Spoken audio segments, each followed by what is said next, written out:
ward பொதுமக்கள் 55 ward பொதுமக்கள் வெள்ளட்டும் வெள்ளட்டும் பொதுமக்கள் போராட்டம் நலச்சங்க போராட்டம் வணிகர் சங்க போராட்டம் மலம் கலந்த தண்ணீரை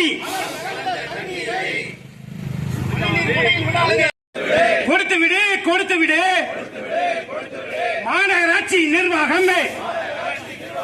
மாநகராட்சி நிர்வாகமே மாவட்ட